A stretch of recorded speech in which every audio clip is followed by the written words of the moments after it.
In this unprecedented time, when so many of hip-hop's greats are dying from health issues, depression, mental illness, drug and alcohol abuse, whether they're young or middle-aged, I wanted to share my love for martial arts and a more healthy lifestyle and be the bridge between the hip-hop community and the martial arts one. Come roll with me as I journey to get healthier and learn more of the martial way.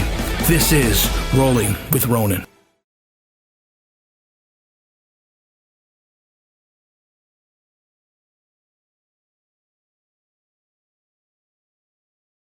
Soke, that's my brother.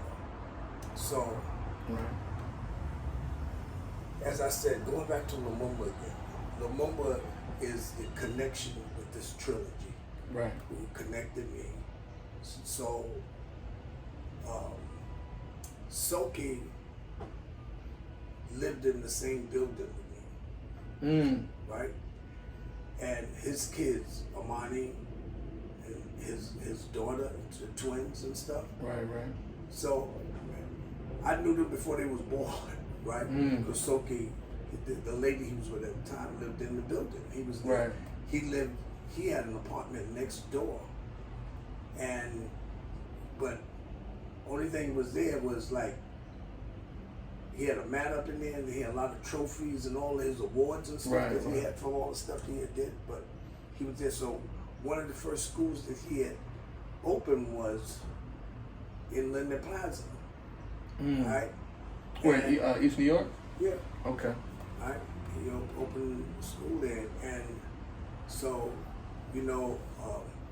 so rewind, Moses had closed 554 and he had left New York and he moved to Florida. Right. Right? And during that time, the only ones left that were still here was like people like John, right? And I was still training with Lumumba all the time, every day. We were still doing our thing. We had a relationship and stuff that goes all the way back and stuff. So we stayed together, but there was not that many places to go. So when you start training with Soke has been with Soke ever since. I mean, go all the way back to the beginning there. So when his first started school, I don't think he had created Comite at that time. Right. And phenomenal fighter. Right. And very talented and gifted martial artist. And he was the one who, and I was talking to him just recently, and I was saying, a lot of people wasn't there to see the type of beatings that he took from Doc. You always tell me that. Oh, he took legitimate beatings. Doc used to try to throw him down in the basement where the devil was at. For real. But his Kimmy was extremely good stuff. I mean, he even got hit and stuff because the type of at that time, man, the training was really, really, really rough and hard and stuff. And I know you always say that you couldn't teach people like that now. No, you can't do that now. You won't have no students, and plus they got lawsuits and all that type of stuff. Right. Wasn't none of that did. You know what I'm saying? What the worst that happened is that you took that ass and never came back. Nobody never seen you again. Right. Especially when those guys who came in who wanted to, they wanted to be, but they didn't want to. It's like that old expression that says everybody wanted to go to heaven, but nobody want dead. Right. So they wanted to go to heaven, but they didn't want to die. You know what I'm saying? Right. So when did you become a teacher, an instructor? Well, a long time after, because I was doing a lot of other stuff at the time, and I kept going in and out.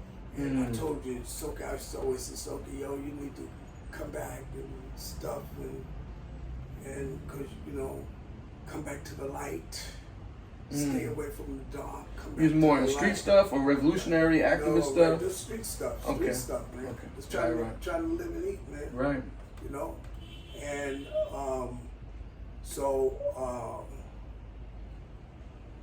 I started with Moses. I started studying with Mumba, John, and Aikido on the Lukman. There, Brooklyn Aikido. Brooklyn Aikido was like 554 Atlantic Avenue, because there was nothing in there but brothers, man. It was rough. I mean, rough. People talk about Aikido was soft. They never been to Brooklyn Aikido. It's a different kind of Aikido, huh? Oh, Carl Riley. Carl was his Aikido was revolutionary. Carl did, and I always say this here, Carl did to Aikido what Moses did to Jiu-Jitsu. You know, he's an unsung hero. Felipe tried to give him a lot of recognition and credit, because him and Felipe were crimies. Right. You know what I'm saying? You know, right. A lot of people don't know that. Felipe, you already said it, so I can say it now. You know what I'm saying? Right? And his Aikido was extraordinary. You know? And just like Moses said, man, had been other than who he was, like Japanese Orientals, they would be trying to carry his jock. Same thing with Carl. Carl Aikido was ridiculous. Too bad they didn't have the type of technology then like they have now to be able to capture the stuff that this guy used to do. It was only a few people that could uki for Carl. That's how phenomenal his Aikido was. Right? He put a different twist on his Aikido. Attacking him was like you putting your hand in a fan. He'd be spinning and turning and twisting, and you be trapped up in the web. You know what I'm saying? You know? So he's one of the seriously unsung stories in our community of martial arts. Right. You know, Carl Riley, man. As long as I'm around, like people like him, Lumumba, I always mention them, because our roots go all the way back to the same place. So, you know? Shout out to Grandmaster Lumumba. I see he has a seminar coming in November. I'll definitely be there and help them promote that. Right. Whatever what you do for Mumba is like, he's another guy that's unsung. You know, he was not only was Lumumba was he was a phenomenal martial artist, but he was a street martial artist. Right. he had that big time street creds. Right. You know. I heard he gave a lot of ass whoopings in his day. Yeah. He was no joke back there. And now people see him; he's all quiet and stuff. He's doing Tai Chi in the park. Tai Chi. Right. You know, I teased him and told him you just tried to get into heaven now for all that stuff. And stuff. You know what I'm saying? Like, y'all opened up the gates for me. I'm sorry. That's funny. Yeah. So, how did When Worlds Collide start? And tell me some stories about that famous dojo that you had with Grandmaster Anthony. Well, and everybody was teaching back, there. You know, when I was doing Aikido. Right? Funny, we're talking about this. Anthony lived in the same building with me, Soke, at the time. This was all in Crown Heights? No, in East New York. Oh, in East New York, okay. Yeah, his mother lived in the building, he lived in the building, his family lived in the building. And you know, I used to always see him going in training, but I was doing other stuff. Right. So, you know, he was at a different frequency, I was at a different frequency. Right. So I started doing the Aikido. I studied Aikido for like 8 years at Brooklyn Aikido, right? I was there a long time, right? Under Lukman and all of the other phenomenal brothers that was there. Watu, the brother who just died up in Irving, right? Frank Johnson, Segun, Ralph Wimberly, whole lot of one of the persons who I learned a lot of Kido from was a woman, female, named Baritha. Phenomenal Aikidoist and stuff. Because there's a hard and soft side to doing the thing and stuff. And she made me extremely aware of how she used that feminine aspect in handling people who were twice her size. Right. You know, you move like you weigh nothing. Your footwork when I see you. No, these used to be. Now these they still remember, but they don't do it as well. right. Well, you know. So anyway, so what had happened was, one day I'm in there at the Brooklyn Aikido, I'm training, and Anthony comes in. I always knew Anthony and stuff when he came in, and he was telling me he had he was teaching at Paul Robeson at the time. Right? I think he was teaching at St. John's. I think at St. John's and then at Paul Robeson. So I used to go by the place up there. I used to go up there and stuff, you know, and see the stuff that he was doing. Then he would start training with John. He was training with John too. Right? And so he had started training with John before I ran across him at Paul Robeson. When I ran across him, he was like, "Yo, man, so you should come and, you know, do some of the stuff, help teach some of the stuff." So that got me back into teaching. It was Anthony. And Doc was in Florida at the time, right? Doc was in Florida. Right. He was in Florida, right? And he got me starting me teaching, because I would go by there, and some days he wouldn't be there. I'd do his class, me and Battle. Right? We'd go by there, and I'd do his class and so on. And then he got the place at World Collides. Right. And then down there at World Collides, right? And then I would go down there, and I was teaching down there. And I think I probably taught more of the classes than he did, because he was doing the X-Men security at the time. Right. You know? And so everybody came through the Collide, man, you know? Professor V was there every Saturday, right? It was crazy. So one morning, Doc used to be there in the morning after he had came back. So what had happened was, Anthony did this big thing, this big event, right over here on Pacific Street, and tribute to the masters and stuff he did back then. Pereira, Professor V, Doc, you name it, was a martial arts who. You know, Anthony did that, right? And so then, you know, after that, when I seen Doc there and stuff, I was like, "Yo, listen, you know, you coming back to New York?" And he was like, "I don't know." I said, "Yo, Doc, listen, man, you know, we missed you, because like you're teachers and stuff, man, and like the flavors ain't been the same since you've been going and stuff." So then he moved from Florida to Atlanta.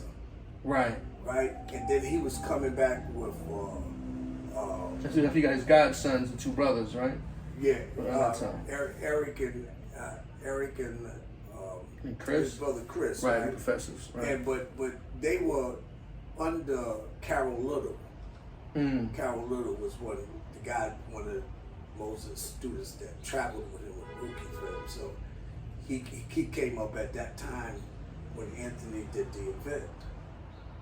And so, you know, I was asking him when he was coming back. So he was like, then he started making periodic things in here. He would come in. Sugar used to be on Crocklin over there. And he would come in the Sugar School. So when he came back, I was just following him all over the place. Every place he popped up, I was there. You know, whatever he did, I was there and stuff, right? So then he came to Paul Robeson, right? And then when we moved to World Collides, he moved back to the city. Right. That was Flatbush. What's the cross street right over there? Right downtown Brooklyn. Yes. I can't starts with an L. Right now. Yeah. I believe. Not Linden. Not Lafayette. Something like that. Right. Anyway, so he came back to Brooklyn, and so he was at Paul Robeson. He was out at World Collides, and so he used to do the morning sessions there, from 10 to 12. Doc did the morning sessions, right? I would teach Anthony and myself would teach either the evenings. I taught more the evening because Anthony was always doing stuff with X-Men security. Right, right. So he wasn't there that often. How I wish I went there as a kid and trained there. Yeah. You have no idea. I feel like I missed out, you know? Yeah, it was phenomenal. It was phenomenal. Right. So some of the things and stuff, so everybody, the Sunday black belt classes was crazy, man. We used to have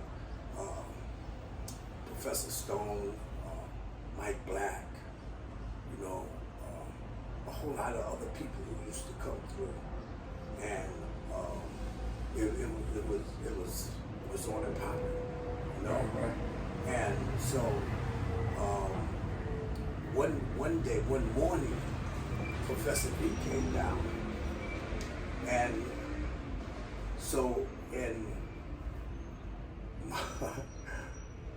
Moses was downstairs. He was downstairs teaching on the mat, and when Professor B seen me, he didn't care who he was. He always did one of them finger joints.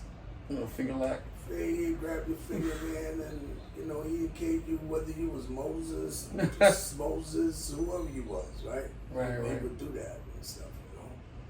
He kind of caught Moses out there one morning, you know. Yeah. And one of the guys who was there filmed it, which he shouldn't have filmed it, but he filmed it. And it's been a problem with that ever since. You know. So, and then another time, because Professor would be there every Saturday, right, teaching the class, right? And the experience with Professor B was, oh my God, it was very painful. That's right? what I heard. Oh, it's Shihan Damien, shout out to him. I always get my acupuncture from him here at MAUSA. Make sure you come. He said, you know, he put you in a lock and ha ha ha, big man, hurts, doesn't it? When you're like, just tapping out. He would do the finger thing. So, yeah. He made him sound like a kung fu villain. Like he would just grab you up. He was. The thing about what Professor B said, you know, he did that. He would take you all the way over into the abyss of pain. He would hold you over it without dropping you. And he used to always say, he never hurt nobody, but he left everybody in tears. Everybody. He had Anthony one time. Anthony finger. I was crying for Anthony because I said, you know, he gonna break it. It's gonna break, right? And then he let him go. And the expression on Anthony's face was priceless. You know what I'm saying? The pain that he was feeling was pricelessly expressed on his face. So I used to go upstairs when Anthony was there, and I would run upstairs to the office. He had an office upstairs. Right. No, listen, Professor V's downstairs on the mat. He's getting ready to start the class. He said, "Go ahead, Bill. I'll be right down." I'm still waiting for him to come down. You know? Wow. Same thing with Moses. I just go upstairs and tell Moses, Professor V's downstairs. Still, what are you telling me for? I'm not going down there. You know? Professor V was no joke, but he was a phenomenal teacher. You know, and the things that he did was just unbelievable. You can't see that. You had to be there to see it when it was happening, to be able to appreciate what I'm saying in regards to it. The pain that he would give you is like unmentionable. Grandmaster Anton, he's always talking about. Right. Shout out to him. He'll be on the show soon. Yeah, he was saying like, yo, they used to hear me screaming all up and down Flatbush Avenue when Professor V was there, man. And I was like, I had no shame in the thing because the pain was real. You know, you couldn't. You know, it wasn't like he was faking. You was tapping and stuff, and you was in the pain until he decided he had enough. Right. You know, and he would have a funny little giggle afterwards. Yeah, that's right. So, you know, you're known for being a great teacher with adults, but also children. how did you become so great at working with the kids? Because I know so many instructors will come and they'll watch you and get pointers from you, just how to be a better instructor for the children. When we was at World Class, they had this venue opened up called Jackie Robinson Center for Physical Culture, right? The ankle a little bit. And at the Center for Physical Culture, it was kind of like an after-school program where they taught remedial skills like for reading, for math. Right. But they also offered as premiums drumming, African dance, basketball, and then they threw in martial arts. So Anthony and myself, we started going over teaching at these public schools, teaching the kids martial arts, because I didn't teach kids up until this time. Right. It's a whole different thing. Yeah. So, but when I got there, so it was, these kids was different because they wasn't like kids that their parents brought to the school to learn. These was kids who came right off the street. Right. And they was doing math and remedial. They came in to play games and after school thing. So it was a different type of discipline that required. So in the process of you trying to teach, the thing about teaching kids, in order to teach kids, two things you need. You have to get their attention and their respect. If you can't get their attention and their respect, you can forget about teaching them.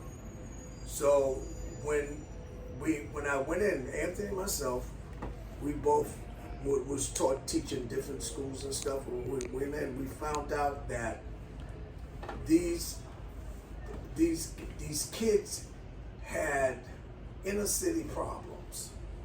They came out of families that was dysfunctional. So right. Drugs, prison, broken families, right? Whatever you want to call it. The tree is known by, the fruits are known by the tree that it comes off of. Right. Right? And so these kids would come in, and right away you could see that they didn't understand discipline. They didn't understand somebody having them to do a set of routines that requires them to focus and concentrate about what they was doing. So it was, in the beginning, it was difficult, very difficult. And so you couldn't touch them in terms of, hitting them and that type of thing. So what I did, I started learning about using developmental things to teach them. I make them hold in push-up position. I wouldn't make them do push-ups on their knuckles, but I would make them hold a position on their knuckles, right? Or there was, the floors were really hard, so I'd make them sit in Cesar for a long period of time, for the whole class sometimes, depending on what they did, right? Mm. So in the beginning, they were so nerve-wracking. Me and Anthony, we were sitting in the conference room down at World Class. We would say, man, never mind, man, I ain't going back. I ain't going to do that. Mm. Because it was just crazy. And then, we thought about it. We said, wait a minute, man, we're not going to let them run us out of the place. So we went back and we started teaching them. So I developed a routine of teaching them. And you can't, when you're teaching martial arts to children, if you got in the class sometimes there would be 15, 20 kids, right? Yeah. So you can't teach them individually, you got to teach them as a group. So everybody in the group got to be doing the same thing at the same time. If you stop to focus on one person, the rest of the group will go crazy, right? So I started learning how to teach kids at the Jackie Robinson Center for Physical Culture. And they were inner city kids, man. So one kid, he told me because he was in the position, he kept playing in the position, and I kind of just swept his hand out from under. He fell, and the kids started laughing. He went up and grabbed a chair and threw it down the chair at me, and said, I'm going home and get my brother gun, and I'm going to come back and blow your brains out. And I went and told the site supervisor. I said, listen, this is what this little kid said, 8, 9-year-old kid. This is what he said. You know? So, you know, call his parents, do what you gotta do, call them. Right. Because that's kind of serious. Because, you know, Yeah. whether it's an adult or a child, it's still, if they it's the same problem. The parents should know about that, the siblings should know, the older brother. Yeah, but you know, these are the type of kids that I kind of broke in on teaching. Right. You know, So you came in the deep water. Yes, right. I didn't teach kids at World Collide. I taught the adults. Right. But then, you know, eventually I started teaching kids, and when I got here, I started teaching more to kids, because teaching kids is a special thing. Everybody can't teach kids. Very true. Yes, you know, and you have to know how to. You got to know how to reach them. You got to know how to see the different things that they are afflicted with, that they bring in here. You know, and sometimes when you're teaching the kids, you have to teach their parents too. You can't teach one without the other. You know, because whatever positive stuff that you do, the parent would unravel it. Right. If you're not on the same page with the parent. So, you know, the parents bring them here, so they're responsible for this child being here. Right. So they have to trust whatever it is that you're doing to develop this child and to give them the type of ethics and morals that they're going to need to be able to live in this world. You know? Right. When did MAUSA start, and what kind of, you know, classes and other services do you guys provide here? We've been here since 2006. Okay. Right? We have a kickboxing program for men and women. I teach Aikido. I teach boxing. I teach judo. I teach the karate aspect of it, jiu-jitsu, and I integrate them. This is why I call it urban contemporary jiu-jitsu, right? Or urban jiu-jitsu. Right. It's a little kung fu too, right? Yeah, it's a blend of, Right. I teach Southern Manthas. Southern Manthas is like a shorthand system, and they integrate these things, right? And at the highest point, I want to for sometimes some of us, we see things. So like, if you hold your hand up like this, right? Mm-hmm. And you see the pinky, the ring, the middle, the index, the thumb. Right. They are individuals that are part of a collective whole. Right. Right? So if these individuals operate, this guy can't do nothing without these other 4 guys. This is the thing that we have to understand. So after a while, you get to the point where you can turn it into a fist and you have power. Yes. Right? So these different things that we it's like we talk about the Atlantic Ocean, the Pacific Ocean, the Dead Sea, Red Sea, all these different things. The things that they have in common, they're water. Right. They're all wet. So a lot of the things that we name what we're doing, we have 2 arms and 2 legs, right? And how we put these 2 arms and 2 legs together is what makes it an artistic expression. So first of all, art is an outward expression of inner cultivation, right? And when you using this as a via concept, principles, philosophy drills, concept, principles, philosophy drills. drills is the end part of the other part that you're using to develop yourself, right? Sooner or later, all of the drills that you do, you're not going to be able to do it anymore. But you can still be those concept, principles, and philosophy that allows you to be an alchemist, a transformer of people's lives and stuff. So if you keep separating things, I teach Aikido, but I integrate it. Right. Right? So I don't want you, I don't want a person to know I'm teaching the most practical use of your energy, your force in the concept of survival development. Monday's class felt very Aikido. Right. Right. Yes. These are movement. But see, the thing about it is that if you stay there, you don't grow there. You have to see how is this applicable to me using it. And if I walk outside now, is this gonna how would I use this? Right. Right? In connection with the rest of the thing, right? The geometry of motion, of movement, breath. Breath is actually God in matter. You're looking for something that's intangible. It's right in you, right? When the breath leaves the matter, it don't matter no more.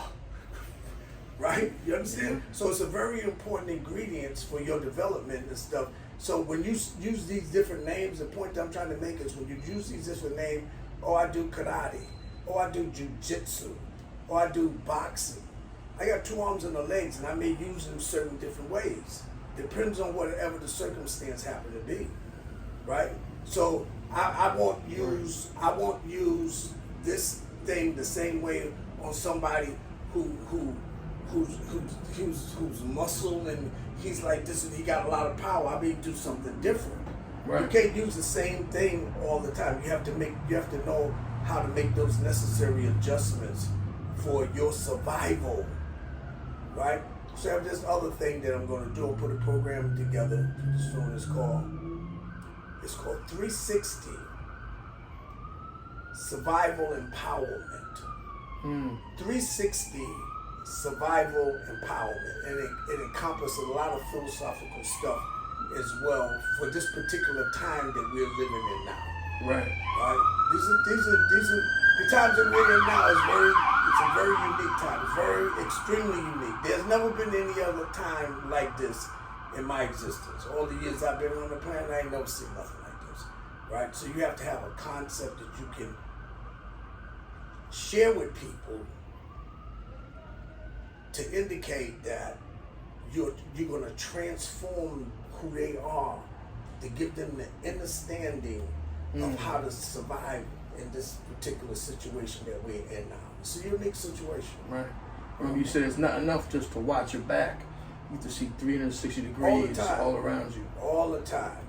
All the time. Because the minute that you turn to watch your back, you took your eyes off something else that's on the other side. You know what I'm saying? You gotta know the geometry of movement so you can angle yourself to be able to see 360 all the time. Right. You know? So it's a science of doing that. Some of us tenaciously hold on to something that's traditional. There's nothing wrong with it, but it may not be applicable for this time that we're living in. Right. You know what I'm saying? Like you would say, some things are art, but some things are practical and work. So what they did in 13th, 14th century Japan and China is not usable right now. You can use the principles, but you gotta upgrade it. People know different ways of fighting. People have guns. Right. You know, people's code of honor is different. I hear that term all the time. I don't use the term fighting. Right. Because fighting means that you are in a contest with somebody and you gave this person a 50-50 chance of hurting you. Right? That's fighting. It can't be no other way. There got to be a winner or a loser. Right. In a fight. You're not going to tie me in the fight. Right? That's not going to happen. Right? So it's like it's semantics. So you start to change the language that you use to help you develop for this particular time that we in. You know, and I think it's for everybody that all people should, you know, take a look at what they have, right, and see if it's usable for right now. You know what I'm saying? If you ain't got a right now joint, you know right, what I'm saying? Right. Yeah, you gotta have a right now joint. You know what I'm saying? Yes. You know? So that's my thoughts about that. One thing I wanted to say, I love doing the sticky hand drills, and you can, the fact that you can feel them without.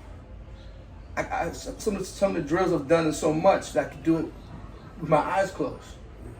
Well, I remember the other day I was working with Shihan Reggie, and he starts asking me questions about something that has nothing to do with martial arts, and I'm having a conversation while I'm doing the drills, but it's still coming out, and I'm still shh.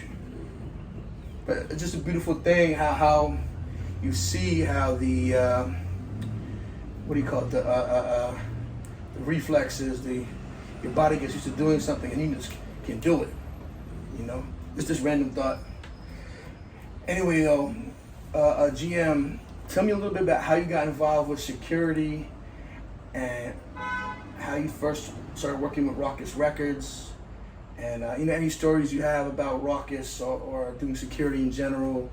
Well, big I clients. started when I was at World Collide.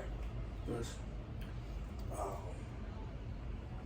And Anthony was doing, I didn't want to do a lot of security pieces. I did security for Pam Grier. I did security at certain places like David Shepard, who does promotions all over the place. I did security at his thing and stuff. And then I did security at Mecca, which was on Avenue A in the Village. Right. Mecca was the subsidiary to the Shark Bar, but it was the hip hop aspect of the Shark Bar. Everybody came through there. Busta, Nas, Angela Bassett, basketball, everybody came through there because it was a bar restaurant that had live music. Not live music, it had a DJ that played on Thursday, Friday, and Saturday. Okay. So I did security. We used to come in, security came in at 10 o'clock, and we was 10 to closing. Right. On those days. Probably 4. Right.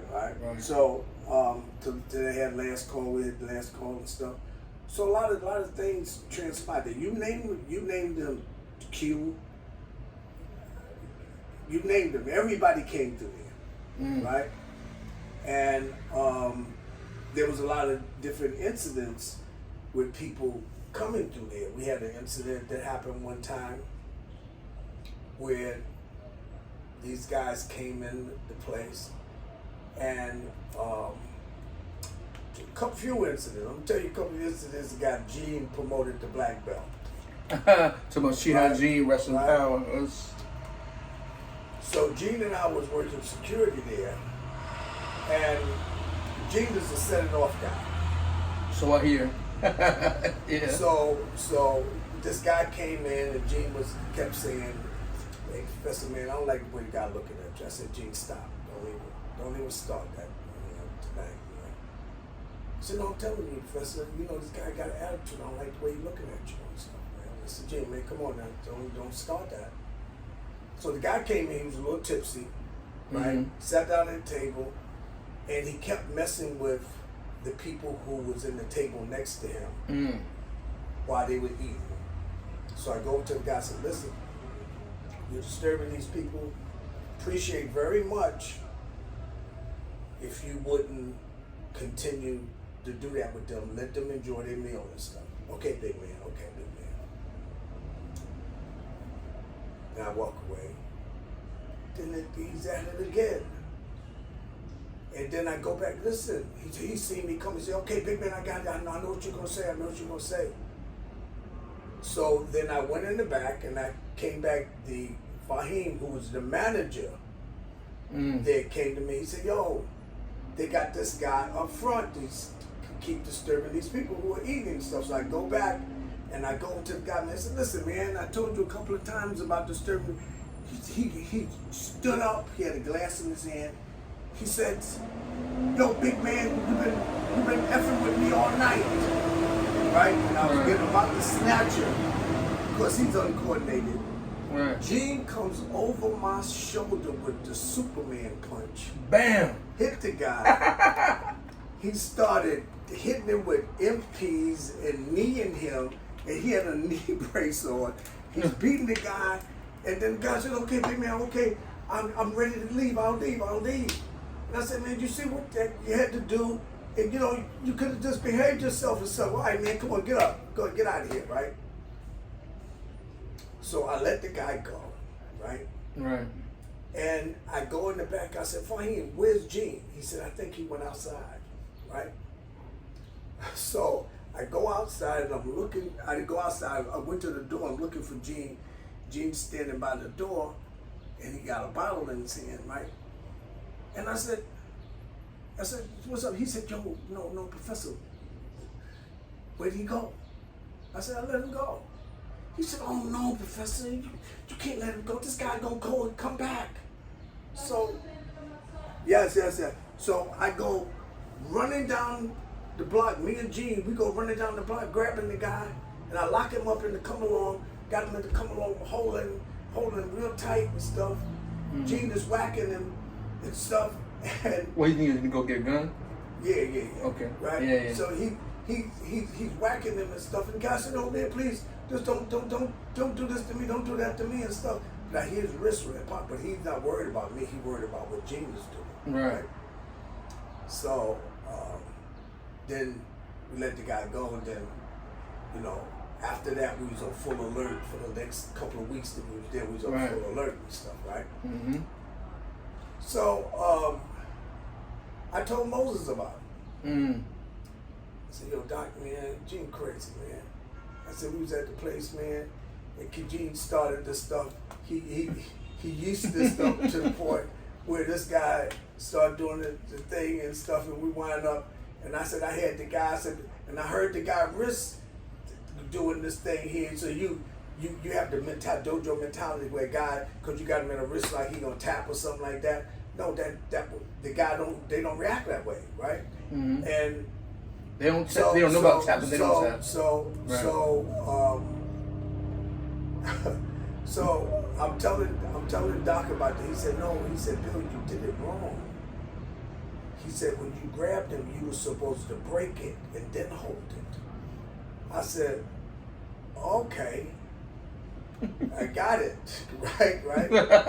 So that story we did it at Moses one of his seminars. That story got Gene promoted to black belt because Gene was a field op. Right. You know what I'm saying? He was a policeman at the time.